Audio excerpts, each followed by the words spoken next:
नमस्कार. प्रतिसाद न्यूजमध्ये सहर्ष स्वागत. सुनील माने भैया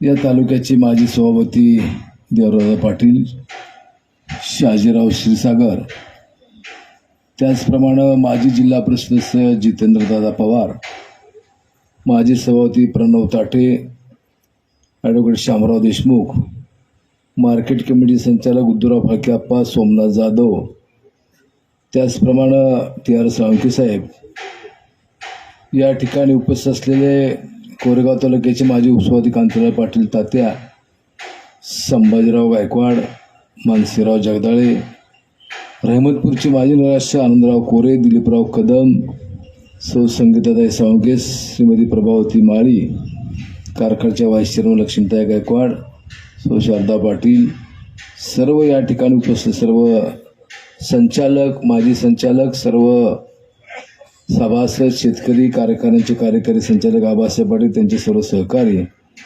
या ठिकाणी उपस्थित असलेले काही तोडणी, कंत्राटदार, वाहतूकदार, उपस्थित पत्रकार बंधू आणि भगिनींनो, कारखान्याचा 50वा गळीत हंगामाच्या शुभारंभाचा कार्यक्रम इथं आपण आयोजित केला. आणि यावर्षी आपण जाणता की सर्व ठिकाणी एकंदर दुष्काळाची परिस्थिती सर्व ठिकाणी दिसते. आणि अशा परिस्थितीमध्ये कारखाना सुरू करायचं हे सगळ्यात मोठं आव्हान राज्यातल्या सहकारी कारखानदारापुढे आहे. कार्यक्रम कसा घ्यावा, मोठा घ्यावा, काय करावा अशी चर्चा सुरू सातत्यानं होती. परंतु मराठा आरक्षणासाठी जरांगे पाटलांचं उपोषण त्या ठिकाणी जालना जिल्ह्यामध्ये सुरू असल्यामुळं आपण बघतो की सगळ्याच राज्यातल्या अनेक कार्यक्रमावर मोठ्या प्रमाणामध्ये काही बंद किंवा निर्बंध आलेले आहेत. आता काल उपोषण सोडण्यात आलेलं आहे. 2 जानेवारीपर्यंतचा अल्टिमेट हा त्या ठिकाणी शासनाला दिलेला आहे. आणि मग आता गावोगावचे व्यवहार सुरू होतील, एसटी बसेसही त्या ठिकाणी सुरू होतील.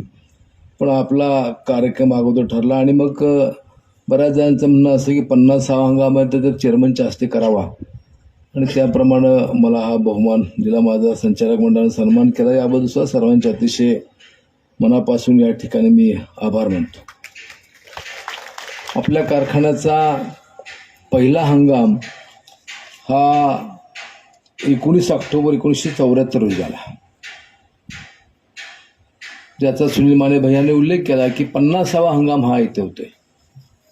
आणि 50 वर्षे काय थोडी वर्ष नाहीत. या 50 वर्षामध्ये या कारखान्यानं अनेक चढउतार पाहिले, कामगारांनी पाहिले, सभासदांनी पाहिले, शेतकऱ्यांनी पाहिले. पण त्यामध्ये सातत्य टिकून कैलासवासी यशवंतराव चव्हाण साहेबांनी ज्या भूमिकेतून या कराड उत्तर विभागाला एक सहकारी कारखाना असा भूमिका ठेवली, त्या भूमिकेला आदरणीय PD पाटील साहेब, आबासाहेब पार्लेकर, विकुना नाईकवळकर, सहकार मंत्री RD पाटील साहेब सर्वांनी त्या ठिकाणी सहकार्य केलं. आणि त्यांच्या सर्वांच्या प्रयत्नातून, संकल्पनेतून हा कारखाना उभा राहिला. आदरणीय PD पाटील साहेबांच्यावर तर जबाबदारी यशवंतराव चव्हाण साहेबांनी दिलेली होती. आणि आपण ज्यावेळेस पहिला हंगाम घेतला त्यावेळी आपला 1250 कारखाना होता. आणि PD पाटील साहेब म्हणायचे आपल्याला 10,000 टनावर जायचं आहे. पण लोक म्हणायचे कसं शक्य आहे, ऊस तर तुमच्या कार्यक्षेत्रामध्ये कमी आहे. आणि मग आपण त्यावेळेची नोंद होती आपली 74ला फक्त 8,490 एकर एवढीच नोंद होती. जो शेतकऱ्याने स्वतः त्या ठिकाणी विहीर असेल किंवा नदी असेल याच्यावरनं जी स्कीम केली ती बोरची, ती त्यावेळी संकल्पना नव्हती, तेवढाच ऊस होता. पण विशेषतः नंतरच्या काळामध्ये आदरणीय PD पाटील साहेबांनी जी कारखान्याची आपल्याला शक्ती मिळाली त्याच्या माध्यमातून कोयना आणि कृष्णा नदी काठला मोठ्या प्रमाणामध्ये लिफ्ट इरिगेशन उभा केला. कारण जिराय शेतकरी हा बागायत झाला पाहिजे ही भूमिका त्यांनी सातत्याने त्या ठिकाणी घेतली. आरफळ कॅनलच्या माध्यमातून मसूर असेल, कोरेगाव तालुक्याच्या काही भागामध्ये पाणी आलं. आणि मग त्याच्या उलट्या बाजूला म्हणजे पूर्वेला सुद्धा पाणी उचललं पाहिजे यासाठी धनगरवाडी, हनबरवाडी योजनेचा आपण सातत्यानं पाठपुरावा केला. त्यापैकी हनबरवाडी योजनेची बहुतांशी ट्रायल ही त्या ठिकाणी झालेली आहे. आणि त्यामुळं स्वतःचा ऊस असलेला राज्यामधला मी सहकार मंत्री म्हणून तुमच्या सहकार्यामुळे मला आदरणीय पवार साहेबांनी संधी दिली सहकार मंत्री म्हणून काम करायची. स्वतःच्या कार्यक्षेत्रामध्ये स्वतः पिकवलेला एवढा ऊस असेल असा मी अतिशय अभिमानानं सांगतो फक्त सह्याद्री कारखाना आहे. बाकी ठिकाणी कसं आहे, दुसऱ्यानं पिकवलेला ऊस घ्यायचा आणि त्याच्यावर कारखाना चालवायचा. पण झोनबंदी उठलेली आहे, त्याचा त्या ठिकाणी काही लोक मोठे उहापोह त्या ठिकाणी करतात, पण स्वतःहून पिकवला योग. त्यामुळे आम्ही संचालक म्हणजे त्रागा करतो की आम्ही थोडंसं मनस्ताप व्यक्त करतो की रस्त्यानं जाताना येताना सह्याद्रीच्या उलट्या दिशेला जर काय एखादा ट्रॅक्टर निघत असेल तर वाईट वाटतं मला. आमचा हक्क तुमच्यावर नाही आहे, तुम्हाला अधिकार आहे, पण एक नैतिकता म्हणून आपण याचा विचार करणं गरजेचं आहे. कारण ज्याचा या ठिकाणी उल्लेख झाला की आता खाजगी कारखान्यांची संख्या वाढते आणि खाजगी कारखान्यांची संख्या वाढल्यामुळे काय घडणार साहजिकच की सहकार अडचणीत गेला आणि सहकार अडचणीत गेल्यानंतर खाजगी कारखानदार मग सगळे ठरवतील उत्तर प्रदेशसारखं की बाबा एवढा दर आम्ही घेणार, त्याशिवाय कोणाला घालायचं घाला. सगळे समान एक असतील तर मग त्या ठिकाणी मग मोठ्या प्रमाणात शेतकऱ्यापुढे अडचणी येतात. सुनील माने भैयाने उल्लेख केला की त्यामध्ये विशेषतः गुजरात, त्यांनी राज्याचं नाव घेतलं नाही, गुजरातमध्ये सगळे कारखाने सहकार्य 16च्या 16, तिथं खाजगीला परवानगी नाही. त्याचप्रमाणे तिथं डेअरी सुद्धा सहकारी डेअरी त्या ठिकाणी आहेत. त्यामागे त्यांचा शेतकरी हा सक्षम झालेला आहे. आता आपण काय करतो, बऱ्याच वेळा गुजरातची चर्चा करतो, तो दर येत असताना तो तोडणी वाहतुकीसह दर त्या ठिकाणी येतो. पण त्यांची दुसरी बाजू अशी आहे की गुजराती लोक सगळ्या देशामध्ये, सर्व जगातल्या देशामध्ये आहेत आणि मग तिथला शेतकरी काय करतो, ऊस पिकवायला कोणाला तरी सांगतो आणि पैसे घ्यायला येतोच असं नाही, ते पैसे कारखान्याकडेच असते बरेच पडून. मग जेव्हा गरज लागेल त्या ठिकाणी तो पैसे घेत असतो आणि त्यामुळं सहकाराचे कारखाने असल्यामुळे तिथली एकंदर आर्थिक स्तर निश्चित त्या ठिकाणी वाढलेला आहे. तर देवरादांनी सांगितलं की शेवटी कारखाना चव्हाण साहेबांच्या विचारातून उभा राहिला आणि तीच भूमिका आपल्याला सर्वांना पुढे न्यायचं आहे. आता जी हनबरवाडी योजना आहे, धनगरवाडीचं कामही त्या ठिकाणी अंतिम टप्प्यात आलं आहे आणि त्यामुळे चांगल्या प्रकारचं बागायत वाढायला मदत ही निश्चित त्या ठिकाणी होणार आहे. आता एक संकट वेगळं आलं, नवं आलं आहे, आपल्याला अनेकांना कल्पना नाही. पाणी जे धरणाचं असतं, मग धोम असेल, कनेर असेल, कोयना असेल, उरमुडी असेल, याचं त्या ठिकाणी वापर कोणत्या तालुक्याला, कोणत्या कॅनॉलला, कोणत्या नदीला किती व्हावं हे ठरतं आणि त्याप्रमाणे रिझर्व पाणी असतं. आज आपली अवस्था, पाऊस कमी आहे गोष्ट खरी आहे, पाऊस कमी आहे ही गोष्ट खरी आहे, पण तरीसुद्धा कृष्णा नदीचं पात्र जो व्हायचं थांबलेलं आहे आणि हे नोव्हेंबरमध्ये, ऑक्टोबरमध्ये घडलेलं आहे. तुम्ही काय म्हणाल, पाऊस पडला नाही म्हणून नदी त्या ठिकाणी प्रवाह खंडित आहे, असं नाही. आता असं आहे की जी एक म्हण आहे, ज्याच्या हाती ससा तो पारधी, तशा प्रकारे काही नेते मंडळींनी त्यांच्या भागामध्ये, ठीक आहे तो स्वभाग दुष्काळी भाग आहे, पण मूळ योजना होत असताना 4माही का 8माही याचा विचार न करता पाणी त्या ठिकाणी नेलं जातं आणि मग आपल्या हक्कावर त्या ठिकाणी अतिक्रमण होते. आणि म्हणून आज काही शेतकरी, आपल्या भागातले काही नेते मंडळी हे मान्य जिल्हाधिकारी महोदयांना भेटणार आहेत. कारण मागच्या महिन्याच्या 29 तारखेला एक दिवस आदल्या दिवशी मिटिंग झाली आणि दुसऱ्या दिवशी कारखाना GR काढला आणि जे पिण्यासाठी पाणी असतं त्या नावाखाली काही तालुक्यांना त्या ठिकाणी पाणी देण्यात आलं आहे. आणि मग भविष्यामध्ये हे फार मोठं संकट, आरफळ असेल, कृष्णा नदी असेल, कोयना असेल, यावर मोठं संकट आहे. कोयनेचा एक प्लस पॉईंट कुठला आहे कोयना नदीचा, तर त्यांचा कायद्याप्रमाणे 26 TMC पाणी हे पूर्वेला म्हणजे आपल्या कराड आणि सांगलीला सोडावंच लागतं. फरक काय केला त्यांनी की त्या ठिकाणी त्या खाली एक जनरेटर बसवलंय आणि तिथं वीज तयार करून ते मग पुढं पाठवतात, त्यामुळे ती नदी चार्ज व्हायला मदत होते. आणि म्हणून हे संकट मोठं, यासाठी सुद्धा आपल्याला जागरूक राहून काम करणं हे आवश्यक आहे. या वर्षीचा जर विचार आपण केला तर साधारणपणे 21,576 हेक्टर एवढी ऊसाची नोंद आपल्याकडे आहे आणि हे सर्व ऊसाचं गाळप करणं आपल्या सर्वांच्या पुढचं आव्हान आहे. गेल्या 2-3 वर्षामध्ये आपण सातत्यानं बघतोय की ऊस शेवटी काय होतंय की मग लवकर गेला पाहिजे, प्रत्येकाला वाटतं, मला असं वाटणार की माझा ऊस लवकर गेला पाहिजे. पण शेतकरी येतात, काही तक्रार करतात की ऊस माझा मागं राहिला, मुद्दाम ठेवला. आम्ही सांगतो मला कुणाचा गेला अगोदरच लिहून दे, मग म्हणतात कशाला त्याच्या पोटावर पाण्याचा. म्हणजे आम्हाला तुम्ही दोष देता की तुमच्यात घडलं आणि नाव द्या म्हणलं की त्याच्या पोटाची तुम्हाला आठवण येते. माझं स्पष्ट मत आहे, सहकार्याचं तत्व आहे. चेअरमन असेल, व्हाईस चेअरमन असेल, संचालक असतील, अधिकारी असतील, सभासद, शेतकरी, त्याला सगळ्यांना एकच नाही. हे सहकार्याचं मूळ तत्व आहे. आणि म्हणून याचा विचार आपल्याला करायला पाहिजे. तुमच्या सगळ्यांच्या आग्रहात खातर आपण विस्तार करायचा निर्णय हातामध्ये घेतला. ते काम सुरू मध्यंतरी वादळ आलं, त्यामुळे नुकसान झालं, पण मूळचा प्लॅन्ट आपला जो आहे तो चांगला सुस्थितीमध्ये आहे. गेल्या वर्षी काही अडचणी आल्या त्या आम्ही दूर केल्या त्या ठिकाणी, तेव्हा तिथं चांगल्या प्रकारचं गळीत होईल. यंत्रणा सुद्धा चांगल्या प्रकारची यंत्रणेचे आपण त्या ठिकाणी भरलेले आहे. आणि त्यामध्ये साधारणपणे जर बघितलं आपण तर ही यंत्रणा स्पीडनं येणं आवश्यक होतं, पण 1 तारखेपासून सरकारनं कारखाने सुरू करायला परवानगी दिली. आणि 1 तारखेपासून परवानगी त्या ठिकाणी दिल्यामुळं मग कारखाने सुरू आहेत. आता काही जणांनी 1 महिना अगोदर चालू केले. आता का चालू केलंय तर त्यांना क्रशिंग लायसन्सची गरज नाही. राज्यामध्ये 5-50 कारखाने असे आहेत की जे गुळ पावडर या नावाखाली त्या ठिकाणी कारखाने चालू करतात आणि ते पॅन बसून साखर तयार करतात आणि ती साखर विकतात. कायद्याच्या विरुद्ध आहे. पण आता कसं आहे की सरकार पक्षात असल्यामुळे सगळं चालतं सगळ्यांचं. पण मी तुम्हाला ठामपणे सांगतो, कुणाचं वाईट चिंतनं माझ्या आयुष्यात मी कधी चिंतलं नाही. पण जो सह्याद्रीचं वाईट चिंतो ना, सह्याद्री कारखान्याचं, त्याचं काय भलं होणार नाही.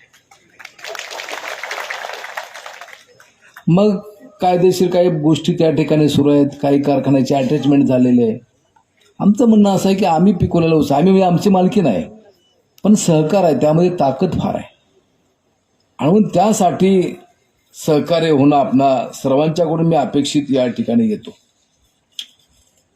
थोडंसं कसं होतंय की मग इतर कारखाने काय करतात की तुम्हाला इतर सवलती काय देत नाहीत, आपण सवलती देतो, पांदीसाठी सहकार्य करतो. पण मी आता नवीन टॅक्ट केलेलं आहे की त्या पांदीतनं किंवा त्या पाईपलाईन टाकल्यानंतर सह्याद्रीला किती ऊस येईल बघतो मी.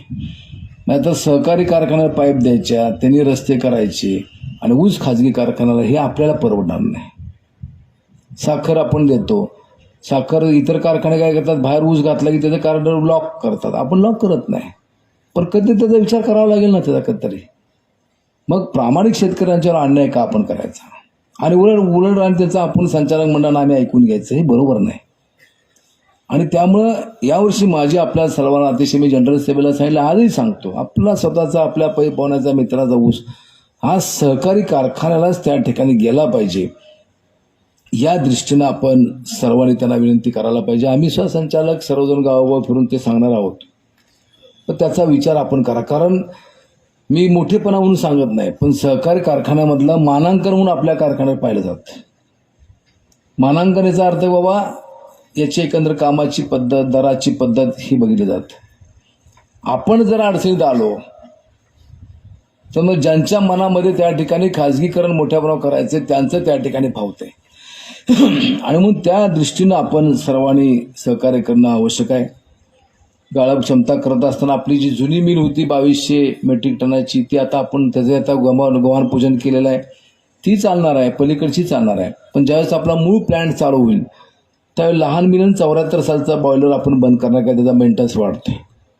आणि असं एकंदर आपण 11,000 टनानं गडीत त्या ठिकाणी करणार आहे. मला खात्री आहे की 11,000 टनानं सुद्धा भविष्यामध्ये जास्त पाऊस पडला तर भागणार नाही, कारण ह्या 2 योजना आल्यानंतर भविष्यात काय करायचं आपण विचार करू आपण. पण मी एवढं सांगतो की आपल्या सर्व शेतकऱ्यांचा ऊस त्या ठिकाणी गैद करण्याची नैतिक जबाबदारी आमची त्या ठिकाणी आहे. आणि त्यामुळं चांगल्या प्रकारचं काम त्या ठिकाणी राहील. आपण बघितलं तर यंदा पाऊस कमी असल्यामुळं जी नोंद आहे त्यामध्ये आपल्याकडं 8,354 हेक्टर अडसाली आहे, 1,891 एकर पूर हंगाम आहे, 990 हेक्टर हा सुरू आहे आणि 10,299 हा खोडवा आहे. खोडव्याची वाढ ज्या प्रमाणामध्ये त्या ठिकाणी आहे त्या प्रमाणामध्ये त्या ठिकाणी त्याची वाढ झालेली आहे. त्याचाही परिणाम त्या ठिकाणी होणार आहे. लोड शेडिंगचं संकट आपल्यावर सर्वांच्या पुढे मोठ्या प्रमाणात त्या ठिकाणी आहे. आणि अशा ह्याच्यामध्ये आपल्याला हे सहकारामध्ये, या सहकारामुळे शेतकऱ्याला सन्मान दिला आणि स्थानिक रोजगार सुद्धा निर्माण आपण त्या ठिकाणी केला. पूर्वी कारखान्याची एक स्कीम होती की मेडिकलला जी शेतकरी कुटुंबातली मुलं जातात त्यांना त्या ठिकाणी सहकार्य करायचे, कारण मेडिकलचा खर्च त्या काळामध्ये परवडत नव्हता, अजूनही परवडत नाही. पण त्याच्या माध्यमातून सुद्धा काही डॉक्टर्स, त्याचा या ठिकाणी उल्लेख झाला, ते चांगल्या प्रकारचे डॉक्टर्स निर्माण झाले आहेत. दुसरं, आपण गेल्या वर्षी 1 लाख लिटरचं इथेनॉलचा प्लॅन्ट उभा केलेला आहे. मूळ आपली 50,000ची डिस्टिलरी ती चालू राहणार आहे. त्यापासून RACA आपण करतो आणि त्यातून इथेनॉल आपण करू शकतो. पण निव्वळ नवीन 1 लाखाची डिस्टिलरी आपण त्या ठिकाणी गेल्या वर्षी त्याची काही दिवस ट्रायल आपण घेतली. 7-7.5 लाख लिटर आपण इथेनॉल निर्माण केलं. आता आपण बी पासून म्हणजे मोलॅसिसमध्ये अधिकची साखर पाठवून त्याच्यापासून आपण इथेनॉल करणार आहोत. पण आज आपण काही पेपर जर वाचले असते तर आपल्या लक्षामध्ये येईल की आता साखरेचं शॉर्टेज देशामध्ये सुरू आहे आणि साखरेचं शॉर्टेज सुरू असल्यामुळे इथेनॉल करावं का न करावं अशी द्विधा मन असतो त्या ठिकाणी अनेक लोकांच्या. पण आपण 1 लाख लिटरचं इथेनॉल त्या ठिकाणी 100% तयार करणार आहोत. कारखाना सुरू झाल्यानंतर बी हेवी मोलॅसिस बाजूला काढून त्याच्यापासून आपण ती प्रक्रिया करणार आहोत. त्याचा बॉयलर वेगळा आहे, त्याचं स्पेंट वॉश त्या ठिकाणी जाळलं जातं, त्यामुळे तो प्रश्न काय येणार नाही. आणि 50,000ची मूळची डिस्टन्स आहे आणि हे एक्सपेन्सिव्ह कामही लवकरच त्या ठिकाणी पूर्ण होईल आणि त्याची सुद्धा चांगल्या प्रकारची ट्रायल ही त्या ठिकाणी होईल. हा इथेनॉलला दर जो होता तो गेल्या वर्षी बी हेवीपासून ₹60.53 एवढा होता. आता अशी अपेक्षा आहे की नोव्हेंबर-डिसेंबरमध्ये सरकार पुन्हा याचं दरामध्ये वाढ करण्याची शक्यता आहे आणि त्यामुळे तो सुद्धा अधिकचा फायदा हा सर्व सहकारी कारखान्याने त्या ठिकाणी होणार आहे. कारखान्याचा एकंदर आपण VSI कडून ऊस तोडणी प्रोग्राम तयार केलेला आहे. या हंगामासाठी 392 ऊस तोडणी टोळ्या, 886 बैलगाड्या आणि 300 ट्रॅक्टर गाड्या, 11 तोडणी मशीन्स आता आपण उपलब्ध केलेल्या आहेत. ह्या आंदोलनामुळे बीड आणि जालना भागामध्ये इंटरनेट सेवा बंद होती, वाहतुकीवर निर्बंध होते, त्यामुळे थोडासा यंत्रणेला यायला उशीर झाला. पण काल रात्रीपासून गती चांगली आलेली आहे आणि ती जागा त्या जागेमध्ये बसते. माझी तुम्हाला दुसरी एक विनंती राहील की यंत्रणा आल्यानंतर आपल्या गावामध्ये त्याची आपण सोय करणं. स्वतः काय झालं की आता अपुऱ्या मोकळ्या जागा कमी आहेत आणि मग या यंत्रणे बसण्यासाठी सुद्धा चांगल्या प्रकारची पाणी असलेल्या अशा प्रकारची जागा आपण सर्वांनी उपलब्ध करून द्यावी अशी सुद्धा विनंती या निमित्तानं आपणा सर्वांना या ठिकाणी करतो. आपण आता पूर्वी आपली पद्धत अशी होती की पहिला हप्ता द्यायचो आपण, दुसरा हप्ता जूनला द्यायचो आणि तिसरा मग परत दिवाळीच्या नंतर दिवाळी दरम्यान द्यायचो. आणि ते करत असताना आपण उधारीवर काही साखर त्या ठिकाणी द्यायचो, गावोगावी आपण पोच करतो. तर यंदाही आपण पोच केलेलं आहे. पण गेल्या वर्षी ज्यांचा ऊस आला त्यांना आपण दिले.